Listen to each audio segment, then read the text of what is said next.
전했습니다. 인용은 재판관 8명 가운데 6명 이상이 국회의 탄핵 심판 청구를 받아들이면 결정됩니다. 탄핵 인용 결정이 내려지면 대통령은 파면돼 즉시 물러나게 됩니다. 각하는 탄핵 청구 자체가 법률이 정한 형식적인 요건을 갖추지 못해 절차상 하자가 있다고 판단하는 겁니다. 재판관 8명 중 5명 이상이 결정할 경우입니다. 기각은 3명 이상이 인용 이외의 결정을 하면 가능합니다. 8명 중 3명 이상이 국회의 탄핵 심판 청구를 받아들일 수 없다는 기각을 결정하거나 2명이 기각, 1명이 각하 또는 1명이 기각, 2명이 각하 결정을 해도 최종 기각됩니다. 각하나 기각으로 최종 결정되면 대통령은 곧바로 직무정지가 끝나고 대통령직에 복귀하게 됩니다. 헌재의 탄핵 심판 사건은 석 달간의 심리를 마치고 이제 선고만을 남겨두게 됐습니다. 탄핵 의결에서 선고까지 그동안의 여정을 김수근 기자가 정리했습니다. 국회에서 대통령 탄핵소추안이 가결된 것은 지난해 12월 9일입니다.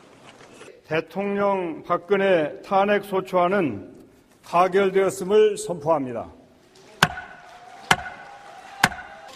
당일 탄핵소추 의결서를 접수한 헌재는 강일원 재판관을 주심으로 지정하고 2주 만에 첫 준비기일을 열었습니다. 재판 초반 헌재는 세월호 7시간 행적을 시간대별로 밝히라며 적극적인 소명을 요구했습니다. 1월부터 시작된 변론에는 최순실, 안종범 전 수석이 증인으로 출석했습니다. 김기춘 전 실장 등 일부 핵심 증인이 불출석하면서 수차례 파행을 겪기도 했습니다. 선고 시기가 구체적인 윤곽을 드러낸 것은 지난 1월 25일 9번째 변론기일이었습니다. 헌법재판소 구성에 더 이상 이 큰 문제가 발생하기 전에 늦어도 3월 13일까지는 이 사건의 최종 결정이 선고되어야 할 것입니다. 재판 진행에 대한 국회 측과 대통령 측의 신경전도 계속됐습니다. 신속한 재판을 위해서 애쓰고 있는 점에 대해서 경의를 표하고 그런 부분에 대해서는 상당히 의구심을 가지고 있습니다. 최후 변론을 앞두고 대통령의 출석 여부가 변수로 떠올랐지만 출석하지 않기로 했습니다. 헌재는 지난달 27일 변론을 마지막으로 공식 일정을 마무리하고 평의 끝에 오늘 선고기일을 공표했습니다. MBC 뉴스 김수근입니다. 선고 당일인 모레 헌법재판소 앞엔 탄핵 찬성과 반대 집회가 동시에 대규모로 예정돼 있습니다.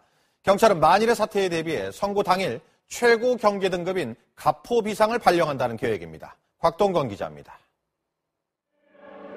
헌법재판소의 선고 시각은 모레 오전 11시. 박근혜 정권 퇴진 비상국민행동과 대통령 탄핵 기각을 위한 국민총궐기 운동본부 양측 모두 아침 9시부터 대규모 집회를 예고하고 있습니다. 퇴진행동 측은 선고 전날인 내일 저녁 7시부터 광화문 광장에서 사전 집회를 가진 뒤 다음날 아침 헌법재판소 앞에 재집결한다는 계획입니다. 탄핵 기각을 위한 국민행동 측은 헌재 앞에서 텐트를 치고 오늘부터 3박 4일 동안 철야 집회에 들어갔습니다. 선고 당일은 평일 점심이지만 양측 모두 수십만 명 이상의 대규모 집회가 예상됩니다. 결과에 따라 집회 참가자들의 돌발 행동도 우려되고 있습니다. 이에 따라 경찰은 오늘 경비 비상 계획을 발표했습니다. 서울지방경찰청은 선고 당일 가포 비상을 내리고 나머지 지방청은 의로 비상을 발령한다는 방침입니다. 여러분 안녕하십니까? 박근혜 대통령의 정치적 운명을 가를 헌법재판소의 탄핵심판 선고가 금요일인 모레 오전 11시에 이뤄집니다. 재판관들은 내일도 평의를 열어 의견을 조율한 뒤에 선고 당일 평결할 것으로 보입니다.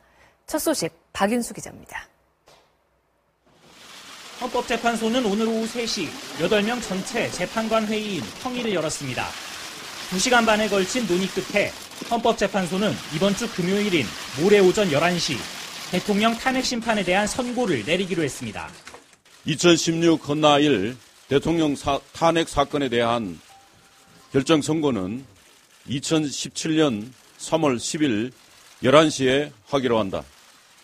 당초 7일인 어제 선고기일을 지정할 것이란 관측이 많았지만 헌재는 하루를 미뤄 선고 이틀 전인 오늘 선고기일을 공표했습니다. 이정미 헌재소장 권한대행 퇴임일인 3월 13일 전에 탄핵심판 선고를 내릴 것으로 예상되면서 법조계에서는 헌재가 오는 10일이나 13일 결론을 내릴 것으로 전망했습니다. 이 권한대행이 퇴임하고 7인 재판관 체제에서 선고할 경우 탄핵 심판 결과가 왜곡될 수 있다는 헌재의 판단도 작용했습니다. 지난 석 달 동안 준비 절차를 포함해 20차례 재판을 진행해온 헌재는 내일도 평일을 열어 재판관들의 의견을 조율할 방침입니다. 결론을 내리기 위한 표결 절차인 평결은 2014년 통합진보당 해산심판과 마찬가지로 선고 당일 진행할 것으로 예상됩니다.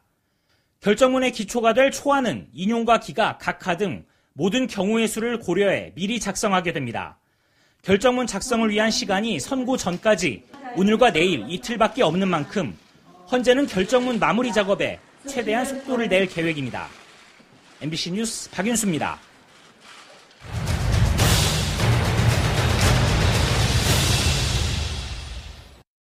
자, 이제 이틀 뒤 박 대통령의 탄핵 여부가 결정될 헌법재판소 대심판정입니다. 공석인 한 자리를 비운 채 소장 권한대행인 이정미 재판관 등 모두 8명이 선고에 참여하게 되고요. 방청객은 추첨으로 선정됩니다. 선고 전 과정은 전국에 생중계됩니다. 박철행 기자입니다. 헌법재판소 탄핵심판 선고는 결정문 낭독으로 시작됩니다. 헌재 소장 권한대행인 이정미 재판관이나 주심인 강일원 재판관이 낭독을 하게 됩니다. 다만 두 사람 모두 헌재의 다수 결정과 다른 의견을 낼 경우에는 다수 의견을 낸 재판관 중 최선임 재판관이 낭독하게 됩니다. 결정문 낭독은 결정 이유를 읽고 이후 심판 결정인 주문을 밝히는 순서로 진행됩니다. 결정문을 모두 읽기까지는 30분 안팎의 시간이 걸릴 것으로 예상됩니다. 재판관 전원일치 의견 결정이 아닌 경우에는 소수 의견을 낸 재판관 중 최선임이 소수 의견을 낭독합니다. 2004년 노무현 대통령 탄핵 심판 이후 개정된 헌재법은 결정문에 소수 의견을 함께 표시하도록 하고 있습니다. 주문은 탄핵을 인용할 경우에는 피청구인을 파면한다는 형식을 쓰고 기각인 경우에는 이 사건 심판 청구를 기각한다고 선언합니다. 선고의 효력은 즉시 발효됩니다. 선고 전 과정은 오 전 대통령 때와 마찬가지로 전국에 실시간 중계될 예정입니다. 선고 당일 일반인의 방청도 가능하지만 헌재는 안전상의 이유로 현장 접수는 생략하고 전자추첨 방식으로 방청객을 선정할 계획입니다. 헌재는 결정문 정본을 완성하는 즉시 대통령과 국회, 법무부 등 이해관계 기관에 송부합니다. 또 결정문은 일반인이 찾아볼 수 있도록 관보와 헌재 홈페이지 등에도 공개하게 됩니다. MBC 뉴스 박철현입니다. 박 대통령 앞에 놓인 운명의 갈림길은 모두 세 가지입니다. 헌법재판소가 탄핵에 찬성하는 인용 결정을 내리면 즉시 파면되고요. 반대하는 기각의 손을 들거나 탄핵 청구 자체에 절차상 하자가 있다고 판단하면 곧바로 대통령직에 복귀하게 됩니다. 자세한 내용 김성민 기자가 취재했습니다. 인용은 재판관 8명 가운데 6명 이상이 국회의 탄핵 심판 청구를 받아들이면 결정됩니다. 탄핵 인용 결정이 내려지면 대통령은 파면돼 즉시 물러나게 됩니다. 각하는 탄핵 청구 자체가 법률이 정한 형식적인 요건을 갖추지 못해 절차상 하자가 있다고 판단하는 겁니다. 재판관 8명 중 5명 이상이 결정할 경우입니다. 기각은 3명 이상이 인용 이외의 결정을 하면 가능합니다. 8명 중 3명 이상이 국회의 탄핵 심판 청구를 받아들일 수 없다는 기각을 결정하거나 2명이 기각, 1명이 각하 또는 1명이 기각, 2명이 각하 결정을 해도 최종 기각됩니다. 각하나 기각으로 최종 결정되면 대통령은 곧바로 직무정지가 끝나고 대통령직에 복귀하게 됩니다. 통진당 해상 결정 당시 헌재의 결정에 불복해 재심을 청구한 적은 있지만 헌법재판은 사실상 단심제여서 받아들여지지 않았습니다. 파급 효과가 워낙 크기 때문에 그것을 번복하고 다시 재심을 한다는 것은 어려운 일이다. 어쩌면 저는 불가능한 일이다라고 봅니다. 다만 일각에서는 헌재의 결정에 영향을 미칠 중대한 사안을 판단하지 않았을 때는 재심이 허용될 수 있다는 원론적인 의견도 있습니다. MBC 뉴스 김성민입니다. 헌재의 탄핵 심판 사건은 석 달간의 심리를 마치고 이제 선고만을 남겨두게 됐습니다. 탄핵 의결에서 선고까지 그동안의 여정을 김수근 기자가 정리했습니다. 국회에서 대통령 탄핵소추안이 가결된 것은 지난해 12월 9일입니다. 대통령 박근혜 탄핵소추안은 가결되었음을 선포합니다. 당일 탄핵소추 의결서를 접수한 헌재는 강일원 재판관을 주심으로 지정하고 2주 만에 첫 준비기일을 열었습니다. 재판 초반 헌재는 세월호 7시간 행적을 시간대별로 밝히라며 적극적인 소명을 요구했습니다. 1월부터 시작된 변론에는 최순실, 안종범 전 수석이 증인으로 출석했습니다. 김기춘 전 실장 등 일부 핵심 증인이 불출석하면서 수차례 파행을 겪기도 했습니다. 선고 시기가 구체적인 윤곽을 드러낸 것은 지난 1월 25일 9번째 변론기일이었습니다. 헌법재판소 구성에 더 이상 이 큰 문제가 발생하기 전에 늦어도 3월 13일까지는 이 사건의 최종 결정이 선고되어야 할 것입니다. 재판 진행에 대한 국회 측과 대통령 측의 신경전도 계속됐습니다. 신속한 재판을 위해서 애쓰고 있는 점에 대해서 경의를 표하고 그런 부분에 대해서는 상당히 의구심을 가지고 있습니다. 최후 변론을 앞두고 대통령의 출석 여부가 변수로 떠올랐지만 출석하지 않기로 했습니다. 헌재는 지난달 27일 변론을 마지막으로 공식 일정을 마무리하고 평의 끝에 오늘 선고기일을 공표했습니다. MBC 뉴스 김수근입니다. 선고 당일인 모레 헌법재판소 앞엔 탄핵 찬성과 반대 집회가 동시에 대규모로 예정돼 있습니다. 경찰은 만일의 사태에 대비해 선고 당일 최고 경계 등급인 가포 비상을 발령한다는 계획입니다. 곽동건 기자입니다. 헌법재판소의 선고 시각은 모레 오전 11시. 박근혜 정권 퇴진 비상국민행동과 대통령 탄핵 기각을 위한 국민총궐기 운동본부, 양측 모두 아침 9시부터 대규모 집회를 예고하고 있습니다. 퇴진행동 측은 선고 전날인 내일 저녁 7시부터 광화문 광장에서 사전 집회를 가진 뒤 다음날 아침 헌법재판소 앞에 재집결한다는 계획입니다. 탄핵 기각을 위한 국민행동 측은 헌재 앞에서 텐트를 치고 오늘부터 3박 4일 동안 철야 집회에 들어갔습니다. 선고 당일은 평일 점심이지만 양측 모두 수십만 명 이상의 대규모 집회가 예상됩니다. 결과에 따라 집회 참가자들의 돌발 행동도 우려되고 있습니다. 이에 따라 경찰은 오늘 경비 비상 계획을 발표했습니다. 서울지방경찰청은 선고 당일 가포 비상을 내리고 나머지 지방청은 의로 비상을 발령한다는 방침입니다. 비상근무 가포가 발령되면 모든 경찰 병력은 연가를 중지하고 지휘관과 참모들은 사무실과 현장에 위치해야 하는 최고 등급의 비상경계 상황입니다. 경찰은 내일 이철성 청장 주재로 지휘부 전체 회의를 갖고 구체적인 경비 계획을 발표할 계획입니다. MBC 뉴스 곽동건입니다. 탄핵 심판 선고일이 결정되자 각 당은 조금씩 다른 반응을 내놨습니다. 여당과 박 대통령 측은 차분히 결과를 기다리겠다는 뜻을 밝혔고 야당은 인용 결정을 기대했습니다. 김준영 기자가 보도합니다. 자유한국당은 차분히 헌법재판소의 결정을 기다리겠다면서 어떤 결론이 나든 승복할 준비를 해야 한다고 강조했습니다. 이제는 우리 국민들이 분노를 가라앉히고 헌법재판소의 결정을 차분히 기다려야 합니다. 바른정당도 예측 가능한 정치 일정이 제시돼 다행스럽다며 헌법재판소의 판결에 불복하는 일은 없어야 한다고 밝혔습니다. 따라서 그 결정에 불복하는 것은 법치주의 자체를 부정하는 것입니다. 더불어민주당은 헌재의 탄핵 인용을 기대하면서 박 대통령이 선고에 순순히 응해야 한다고 주장했습니다. 박 대통령은 선고 전 하야 선언으로 국민을 기만하지 말고 헌재의 선고에 순순히 응해야 할 것입니다. 국민의당도 탄핵 인용 결정을 믿어 의심치 않는다며 탄핵 반대 지지자들에 대해 우려를 표시했습니다. 자유한국당의 일부 의원들 또 박근혜 대통령의 극렬 추종자들의 어떠한 준동도 더 이상 용납되어서는 안 될 것입니다. 박 대통령 측은 차분하게 끝까지 결과를 지켜보겠다는 뜻을 밝혔습니다. 그러면서 대통령 대리인단이 변론 과정에서 탄핵 사유가 안 된다는 점을 거듭 강조했다며 헌재의 현명한 판단을 기대했습니다. MBC 뉴스 김준영입니다.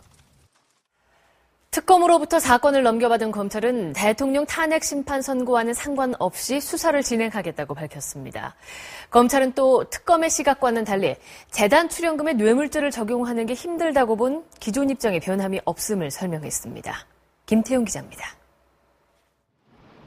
박영숙 특별검사팀으로부터 최순실 게이트 사건 일체를 넘겨받은 검찰이 첫 입장을 밝혔습니다. 검찰 특별수사본부 관계자는 기자들과 만난 자리에서 탄핵 전국과 관계없이 수사하냐는 질문에 넘어온 사건을 안 할 수 없다고 말했습니다. 탄핵 심판이 어떤 식으로 결론 나든 일체의 다른 고려 없이 법과 원칙에 따라 수사를 진행하겠다는 의지를 밝혔습니다. 검찰은 그러나 미르와 K스포츠재단에 대한 대기업 출연금을 두고 어떤 법리를 적용할지에 대해선 특검과 확연한 시각차를 드러냈습니다. 특검은 뇌물죄를 적용했지만 검찰은 뇌물죄 적용이 불가능하다는 입장을 재확인했습니다. 지난해 검찰은 재단 출연금을 두고 뇌물죄가 아닌 직권남용 혐의를 적용했습니다. 검찰은 이와 관련해 뇌물죄 적용이 안 된다고 보고 직권남용으로 기소했다며 기소했다는 것은 결론을 냈다는 것이라고 설명했습니다. 또 우병우 전 수석에 대해 구속영장을 재청구하면 100% 발부된다는 특검의 의견에 대해서는 무슨 의도에서 한 말인지 잘 모르겠지만 우 전 수석에 대한 사건 기록을 검토 중이라고 설명했습니다. 검찰은 이번 주까지 특검의 수사기록 검토를 마무리하고 다음 주부터 관련자 소환에 들어간다는 방침입니다. MBC 뉴스 김태현입니다. 한반도 유사시 미군이 이동형 사드 포대를 한반도에 추가 배치할 가능성이 나오고 있습니다. 이 성주에 배치될 사드로는 수도권 방어에 한계가 있다는 판단 때문입니다. 자세한 내용 구경근 기자입니다. 미군이 텍사스 포트 블리스 기지에 배치된 사드 4개 포대 중 1개를 해외 긴급 대응 전력으로 운용 중인 것으로 알려졌습니다. 현지 언론에 따르면 올 초 괌에서 텍사스로 돌아온 사드 포대는 유사시 세계 어느 곳이라도 96시간 안에 이동해 배치될 수 있도록 임무가 전환됐고 100여 명의 관련 병력이 훈련도 진행하고 있습니다. 미 육군은 지난 2012년부터 이 작전 개념을 적용하기 시작했고 포트 블리스에서 각 포대별로 1년마다 순환 근무를 해왔습니다. 이에 따라 북한의 미사일 공격이 임박했다고 예상되는 경우 한반도에 사드가 긴급 추가 배치되는 상황을 배제할 수 없습니다.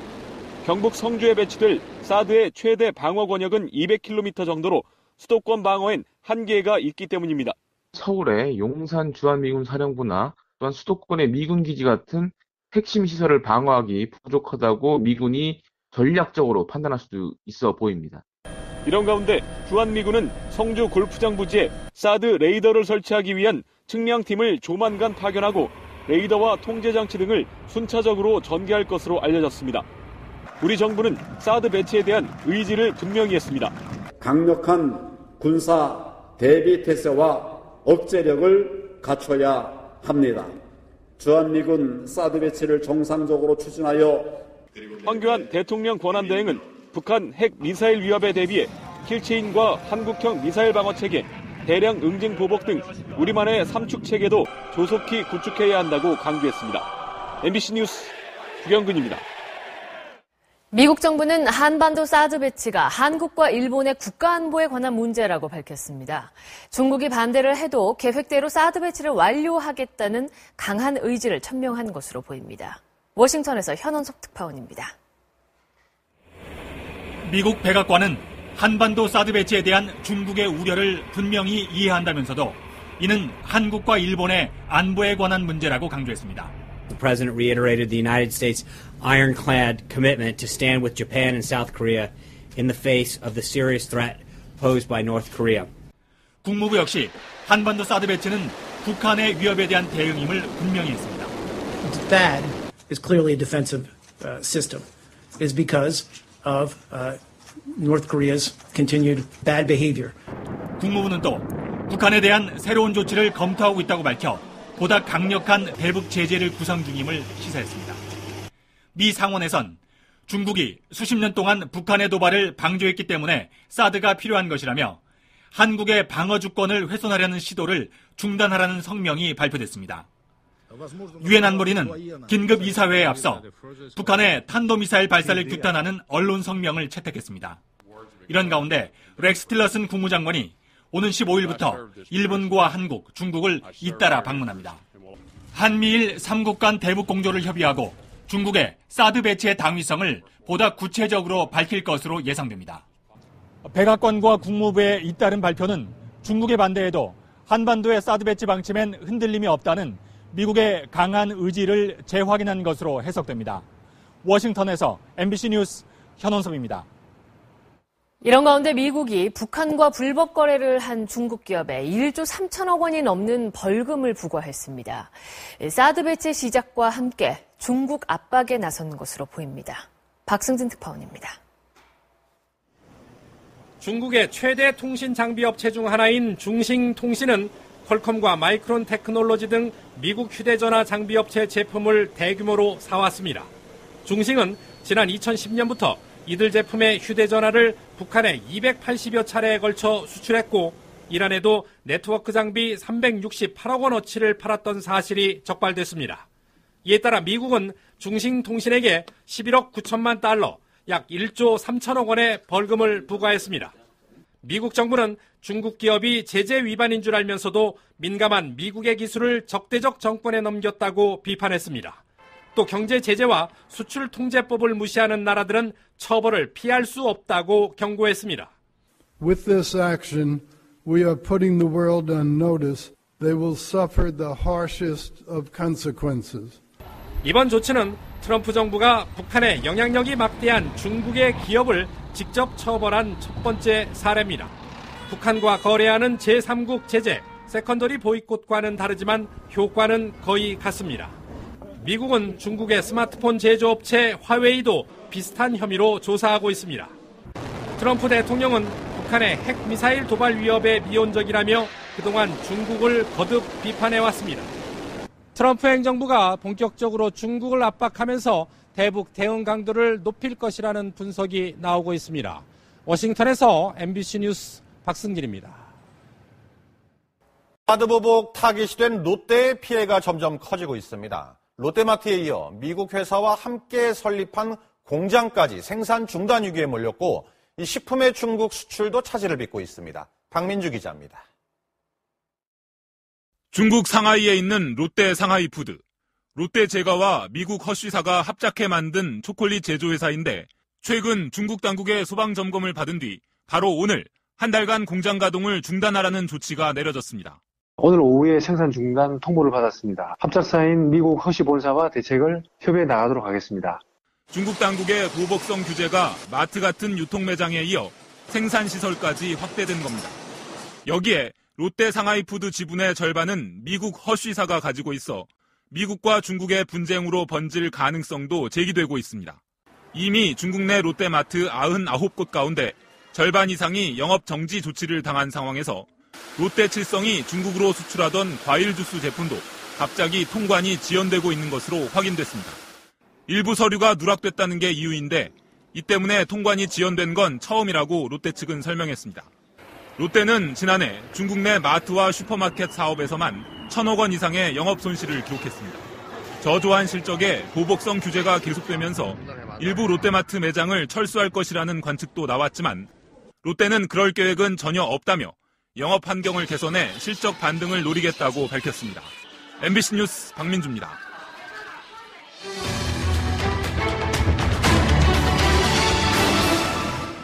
외교안보 사안에 대한 중국의 보복 공세는 상습적입니다. 이 군사력을 태평양으로 진출시키려는 중국은 남중국해를 놓고 주변 나라들과 여러 번 영토 분쟁을 벌였습니다.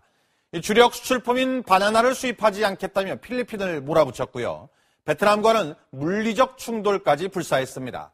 군함까지 배치하며 으름장을 놨죠. 일본도 호된 보복을 겪었는데요. 이들 나라가 중국의 파상 공세에 어떻게 대처했는지 서민수 특파원이 취재했습니다. 중국 해안경비정이 베트남 어업감 시선을 뒤쫓으며 물대포로 쏘더니 세차게 들이받습니다. 3년 전 중국이 남중국해 분쟁 해역에 석유 시추 시설을 설치하자 베트남은 곧바로 포개함을 급하게 경고했습니다. 이어 어선 30여 척을 동원해 시추 작업을 방해하며 정면으로 맞섰습니다. 일촉즉발의 상황에서도 굴하지 않았습니다. 극한 대결로 치닫는 듯 했지만 두 나라는 이듬해 정상 교환 방문과 교역 증대에 합의하면서 긴장 완화에 물꼬를 텄습니다. South Koreans should see that the way Vietnam has handled China, that Vietnam has stood up to China and gets Chinese respect. 역시 남중국해 영유권 문제로 중국은 필리핀에 대해 바나나 수입 금지 조치를 내리고 여행 경보를 발령한 데 이어 분쟁 해역에 인공섬을 건설하며 파상 공세를 폈습니다. 필리핀은 미국, 호주, 일본, 베트남 등과 연합전선을 구축해 대응했습니다. 한 발 더 나아가 인공섬 문제를 헤이그 중재재판소에 제소해 승소했습니다. 중국과 영유권 분쟁을 벌인 센카쿠 열도를 5년 전 일본이 국유화하자 중국 정부의 입김으로 중국 내 일본차 판매량이 반토막 났고 관광객도 30% 넘게 줄었습니다. 하지만 일본이 자동차 생산시설과 히토류 등 원료 수입처를 다른 나라로 옮기면서 중국의 보복은 무력화됐고 일본을 찾은 중국인은 작년 600만 명을 넘어섰습니다. 중국의 비합리적인 압박의 원칙을 갖고 대처해야 향후 한중 관계와 동북아 역학구도 속에서 한국이 목소리를 높일 수 있다고 전문가들은 진단하고 있습니다. 방콕에서 MBC 뉴스 서민수입니다. 아들 김한솔이라고 주장하는 남성의 동영상이 유튜브에 공개됐습니다. 이 동영상을 올린 것은 탈북민 보호단체로 추정되는데 우리 당국은 영상 속 인물이 김한솔이 맞다고 밝혔습니다. 먼저 조재영 기자입니다. 어제 유튜브에 제목 KHS 비디오, 북조선 사람들에게 라는 설명이 붙은 40초짜리 동영상이 올라왔습니다. My name is Kim Han-sol from North Korea, part of the Kim family. KHS는 김한솔의 이니셜. 남성은 북한 공무용으로 보이는 여권을 꺼내서 화면 가까이에 갖다 대기까지 합니다. 하지만 검게 화면 처리돼 있어서 이름을 확인할 수는 없습니다. My father has been killed a few days ago. 지난달 13일 말레이시아에서 발생한 김정남 암살을 언급하는 듯한 발언입니다. 며칠 전이라는 표현을 보면 영상이 꽤 오래전에 촬영됐을 가능성도 있습니다. 어머니, 누이와 함께 있다고도 전했습니다. 유튜브에 영상을 올린 곳은 천리마 민방위란 단체입니다. 홈페이지에는 북한 사람들의 탈출을 도와주는 곳이라고 돼 있습니다. 우리가 알고 있는 단체는 아닌 것 같습니다. 통일부는 영상 내용의 진위 여부는 앞으로 파악해야 할 부분이라고 밝혔습니다. 국정원은 구체적인 파악 경로나 근거를 밝히지 않았지만 일단 영상 속 인물은 김한솔이 맞다고 전했습니다. MBC 뉴스 조재영입니다. 행방이 묘연했던 김한솔의 등장으로 김정남 가족들이 어디 있는지 궁금증이 커지고 있습니다. 유학 시절 김정은에게 눈엣가시로 여겨질 법한 발언도 서슴지 않았는데요. I really don't know how he became a dictator. 동영상 내용을 분석해보면 그동안 알려진 마카오가 아니라 제3국으로 피신했을 가능성이 커 보입니다. 노재필 기자입니다. 김정남 암살 직후 우리 정보당국은 김한솔과 그 가족이 마카오에서 중국 당국의 보호를 받고 있다고 밝혔습니다. 김한솔은 후처의 자식이고 이미 마카오에서 생활을 하고 있고 이 두 가족은 모두 중국 당국의 보호를 받고 있다고 합니다. 그런데 동영상을 공개한 천리마 민방위는 김정남 피살 이후 그 가족에게서 도움이 필요하다는 요청이 왔다면서 급히 그들을 만나 안전한 곳으로 직접 이동시켰다고 밝혔습니다. 또 네덜란드와 중국, 미국 그리고 이름을 밝힐 수 없는 국가 등 모두 4개국이 도와줬다며 특히 로디 엠브레우츠 한국 주재 네덜란드 대사에게 감사를 표했습니다.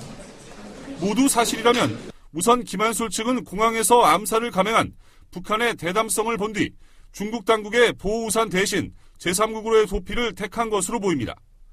이후 중국 당국의 묵인 또는 협조 아래 네덜란드, 미국 등의 정보기관들이 나서 도피를 돕는 다국적 작전이 이루어진 것으로 보입니다. 도움을 준 이름을 밝힐 수 없는 나라와 최종 도피국이 같은 나라인지도 불확실한 가운데 그 나라가 김한솔이 유학했던 프랑스이거나 주한 네덜란드 대사가 지목됐다는 점에서 우리나라일 수 있다는 분석이 제기되고 있습니다. 네덜란드 등 관계국들은 아직 의미 있는 입장을 내놓지 않고 있습니다. MBC 뉴스 노재필입니다. 트럼프 행정부가 들어선 이후 미국은 한반도를 비롯한 동북아 일대에 전략 무기들을 전진 배치하고 있습니다. 아시아 주변국에 대한 영향력 확대에 이어서 세계 패권을 노리는 중국을 전방위적으로 압박하고 있는데요. 경제 분야에서도 중국을 겨냥한 미국의 공세가 거세지고 있습니다. 장미일 기자입니다. 다음 달 말까지 실시되는 한미연합 독수리 훈련과 키 리졸프 훈련에는 미국의 최신의 전략 무기들이 총동원됩니다. 떠다니는 군사기지로 불리는 핵추진 항공모함 칼빈슨호를 비롯해 최근 주일 미군에 배치된 F-35B 전투기 편대가 훈련에 참가합니다. 미국은 지난해부터 한반도를 비롯한 동북아 지역의 전력을 증강해왔습니다. 중국이 한반도 주변에 최신형 이지스함을 배치하고 ICBM 둥펑 5C를 시험 발사하자 미국도 한반도 사드 배치에 이어 일본에는 최신의 스텔스 전투기와 조기 경보기를 배치하는 등 대중국 포위망을 강화하고 있습니다. 미국과 중국의 강대강 대결은 경제 분야에서도 전개되고 있습니다. 미국은 북한과 거래하는 제3국 기업을 제재하는 세컨더리 보이콧을 통해 중국을 직접 겨냥하고 있습니다. 지난 3년간 중국 위안화가 평가절하된 점, 대미 무역 흑자액이 지나치게 높은 점도 문제 삼으며 중국의 기세를 꺾으려 하고 있습니다. 신설된 국가무역위원회 위원장에는 중국 비판론자인 피터 나바로를 임명했습니다.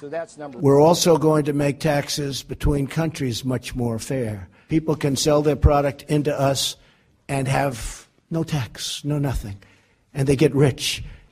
미국의 중국 압박이 가속화되며 본질적으로 경쟁적일 수밖에 없는 양국의 패권 경쟁이 갈수록 거세질 거란 분석이 나오고 있습니다. MBC 뉴스 장미일입니다. 사드의 한반도 배치가 시작되자 중국에선 이 관영 매체를 중심으로 군사적 조치가 거론되고 있습니다. 롯데 불매운동엔 초등학생들까지 가세했습니다. 베이징 금기종 특파원입니다. 중국이 최근 실전 배치한 레이더 파괴용 미사일입니다. 드론 형태의 미사일이 레이더 전파를 추적해 자폭하는 방식인데 중국 군사 전문 매체들은 사드 공격도 가능하다고 전했습니다. 관영 매체인 환구시보도 사드를 공격할 수 있는 군사훈련을 검토해야 한다며 거들고 나섰습니다. 주한미군의 사드 배치가 시작되자 중국 매체들이 앞다투어 군사적 조치를 거론하고 있는 겁니다. 중국이 군사적 위협을 직접 언급할 경우에는 외교적인 문제가 있어 언론을 이용해서 우리에게 심리적인 압박을 하는 것으로 생각됩니다. 중국 정부는 오늘도 사드 배치는 잘못된 선택이라며 반대 입장을 밝혔지만 오는 18일로 예정된 미중 외무장관 회담을 의식한 듯 발언 수위를 높이지는 않았습니다.